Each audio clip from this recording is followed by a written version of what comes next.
வந்தே மாதரம். மேடையில் அமர்ந்திருக்கின்ற அறிஞர் பெருமக்களே, மேடையின் முன் அமர்ந்திருக்கின்ற சான்றோர் பெருமக்களே, உங்கள் அனைவருக்கும்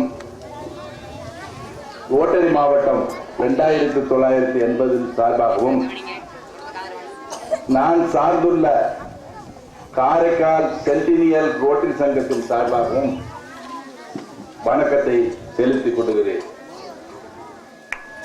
என்னங்க சிறப்பு அழைப்பாளரா அழைச்சிருக்கேன்னு சொன்னாங்க.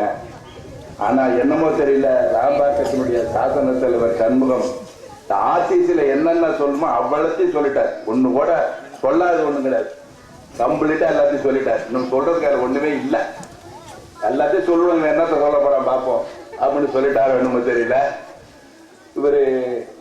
அவரு நம்ம அது ராமகிருஷ்ணன் ராமகிருஷ்ணன் பாஸ்போர்ட் அவர் சொன்னது போல, அவர் முன்பு இருந்ததற்கு இப்பொழுது பேசுவதற்கு மிக வித்தியாசம். அப்பொழுதெல்லாம் பேச மாட்டார், இப்ப அவளத்தையும் கட கட கட என்று ஒப்பித்து விட்டார். அது கூட ஒன்று விட்டு விட்டார். என்னவென்றால், ஒரு பிரைமரி ஹெல்த் சென்டர் ஒண்ணு கட்டணுங்கிறதுக்கு நிலம் ஒண்ணு 1 லட்சம் ரூபாய் 5 லட்சம் ரூபாய் தெரியல. அந்த இடத்த அவங்க ஊர்ல இருந்துட்டு வாங்கி கொடுத்து அதுல பிரைமரி ஹெல்த் சென்டர் ஒண்ணு கட்டுறதுக்கு ஏற்பாடுலாம் பண்ணி கட்டிட்டாங்கன்னு நினைக்கிறேன். அடுத்தாப்புல எப்படி தொழில் பண்றதுங்கிறது, தையல் மிஷினை வச்சு எப்படி தொழில் செஞ்சு கொடுக்கறது, அப்புறம் கற்பூரம் தயார் பண்றது, அப்புறம் மெழுகுவர்த்தி தயார் பண்றது, பத்தி தயார் பண்றது, இதெல்லாம் கூட சொல்லி கொடுத்தாங்க. இதெல்லாம் எப்படி எனக்கு தெரியும்னு கேக்குறீங்களா? நான் காரைக்காலில் இருக்கேன், இவங்க இருக்கிற ராம்பாக்கத்தில் இருக்காங்க. அந்த ஆண்டு நான் ஆர்சிசி டைரக்டர். நான் எல்லா கிளப்பையும் பார்த்துட்டு வரும்போது, அவங்க கிளப்பை பார்த்துட்டு வரும்போது அதை பார்த்தேன். நானே அசந்துட்டேன். இதெல்லாம் ரோட்டரி சங்கமா அல்லது ரோட்டரி சமுதாய குழுமமானு அசந்துட்டேன். அவ்வளவு அழகாக அவர் சொன்னார். இந்த பகுதியில நல்லா ரோட்டரியை விட நல்லா செய்யற மாதிரி இப்பதான் தெரியுதுன்னு சொல்றாரு. அது வல்ல 2980 ராம்பாக்கம்னா தெரிகிற அளவுக்கு ஆர்சிசினா என்னங்கிற அளவுல அவங்க அந்த அளவுக்கு முனைப்பு எடுத்துக்கொண்டு செய்தார்கள்.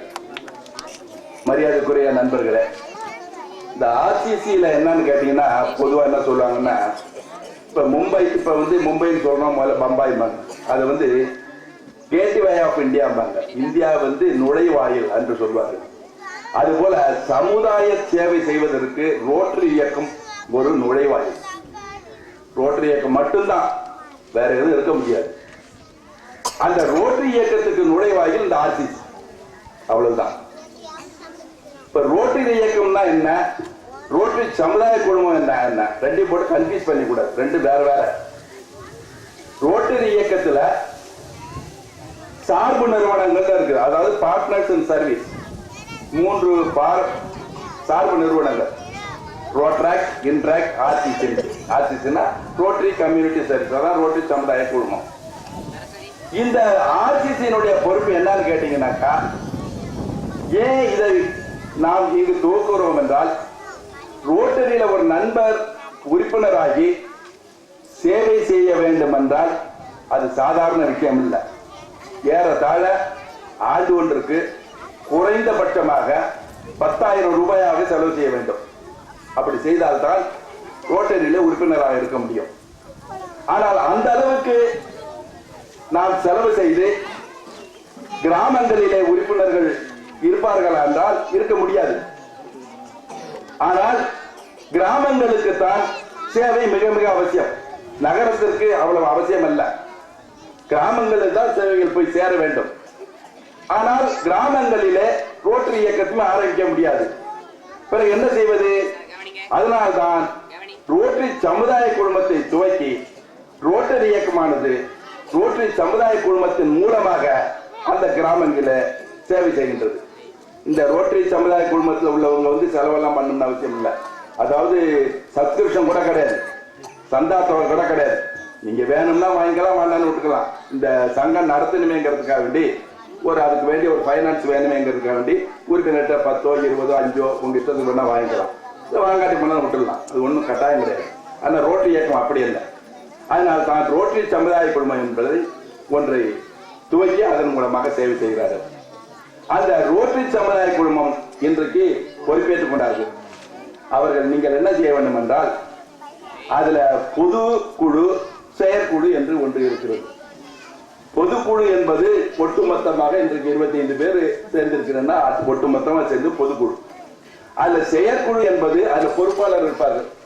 தலைவர், துணைத் தலைவர், செயலர், துணை செயலாளர், இப்படி பொருளாளர், இந்த மாதிரி எல்லாம் டைரக்டர் எல்லாம் இருப்பாங்க. அவங்க செயற்குழு. இந்த செயற்குழுவானது மாதம் 2 முறை கூட வேண்டும். பொதுக்குழுவானது மாதம் 1 முறை கூட வேண்டும். கட்டாயம். இதுல ஒன்னும் டைவராக்ஷன் கிடையாது. அப்படி கூடும் பொழுது எந்த இடத்தில் கூடுகிறோம் என்று ஒரு அறிக்கை அனைவருக்கும் அனுப்ப வேண்டும். அப்படி அனுப்புவது 7 நாட்களுக்கு முன்னாலே அனுப்பணும். நாளைக்கு கூட்டம் வச்சிருக்குன்னு எனக்கு சொல்லக்கூடாது. ஏன்னா அவர் எங்கேயாவது செஞ்சிக்கு போக வேண்டியிருக்கும் அல்லது விழுப்புரத்துக்கு போக வேண்டியிருக்கும், எனக்கு வேலை இருக்குங்க வரமாட்டேன்னு சொல்லுவார். நீங்க முன்னாலேயே சொல்லிட்டீங்கன்னாக்கா அந்த ஃபங்க்ஷனுக்கு தக்க மாதிரி அவருடைய ப்ரோக்ராமை மாற்றி வைக்கிறதுக்கு சௌகரியமா இருக்கும். அது மட்டுமல்ல, அந்த பகுதியில் உள்ள கவுன்சிலர்களோ அல்லது அந்த பிரசிடென்ட்டுகளோ அல்லது வேற இன்னும் முக்கியமான அந்த சர்வீஸ்ல ரிட்டையர் ஆகி அரசாங்க உத்தியோகத்தில் இருந்து ரிட்டையர் ஆனவங்களா இருந்தாலும் சரி, அரசாங்க உத்தியோகம் பார்க்கிறவங்களா இருந்தாலும் சரி, அவங்களையும் நீங்க அத்துடன் கூட்டி வைத்துக் கொண்டு அந்த கூட்டத்தை நடத்த வேண்டும். ஏன்னா அப்பதான் உங்க ஊருக்கு என்ன தேவை, அது எப்படி செயல்படுத்துவது, முறைகள் எல்லாம் அந்த கவுன்சிலர், பஞ்சாயத்து போர்டு உறுப்பினர், மற்றபடி அந்த அதிகாரிகள் அவங்களுக்கு சொல்லுவாங்க.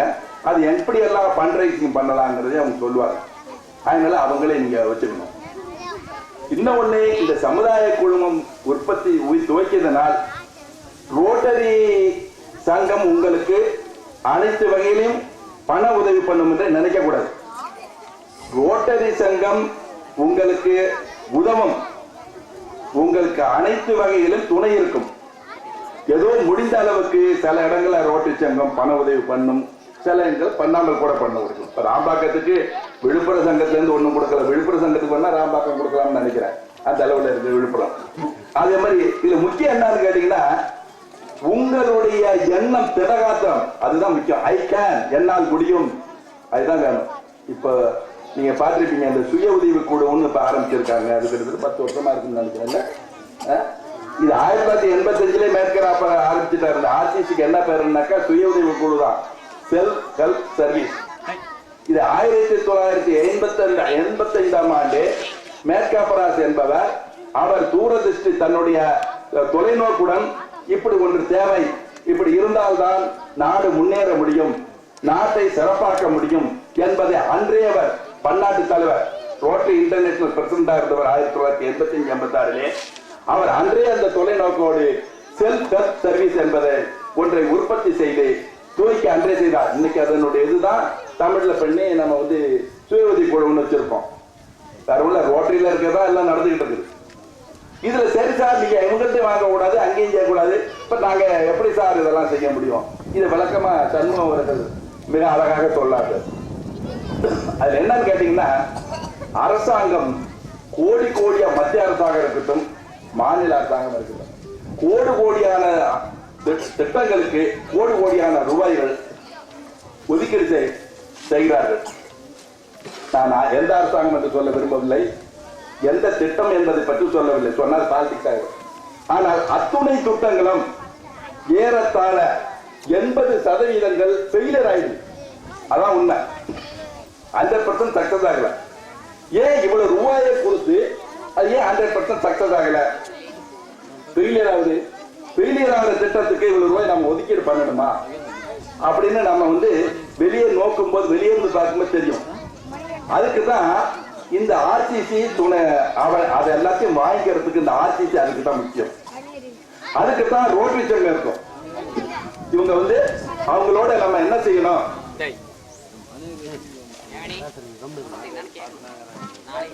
அப்படிங்கிறதுக்கு. உதாரணமா இப்ப அவங்க சொன்னாங்க, தாம்பாக்கத்துல ஒரு ஊடு கூட கக்கூஸ் இல்லாத கூட கிடையாது. நான் போய் நேரடியா பார்த்த அளவுல ஒரு ஊடு கூட கக்கூஸ் இல்லாத கூட கிடையாது. 700 என்னமோ கக்கூஸ் போட்டுருக்காங்கன்னு நினைக்கிறேன் டேனியால் திட்டத்துல. அந்த அடிப்பம்பு ஒரு தெருமுனைக்கு ஒரு அடிப்பம்பு வச்சிருக்கீங்க. அதை சுற்றி வர அந்த பிளாட்ஃபார்ம் எல்லாம் கட்டி அந்த தண்ணியெல்லாம் போய் சாக்கடையில் விடுற மாதிரியா அந்த இடத்துல தேங்கி நிற்காம எல்லாம் செஞ்சிருக்கீங்க. சாக்கடையும் கட்டிருக்காங்க. பள்ளிக்கூடத்துல கூட லேபரேட்டரி இதெல்லாம் கூட சயின்ஸ் பிளாக் எல்லாம் கூட செஞ்சிருக்கீங்க. அது மாத்திரம் இல்ல, பள்ளிக்கூடத்துக்கு டாய்லெட், அது கூட சொல்ல விட்டார், டாய்லெட் பிளாக் ஒண்ணு கட்டி கொடுத்திருக்காரு. அத வீட்டுகளுக்கு டாய்லெட் கக்கூஸ் கட்டினது போக பள்ளிக்கூடத்துக்கும் டாய்லெட் பிளாக் கட்டி கொடுத்துருக்காங்க. எல்லாம் இவங்க பணம் போட்டு ஒண்ணும் இல்ல. அந்த அந்த அமௌண்ட்டை அவைல் பண்ணிக்க தெரியும், அதுதான் முக்கியம்.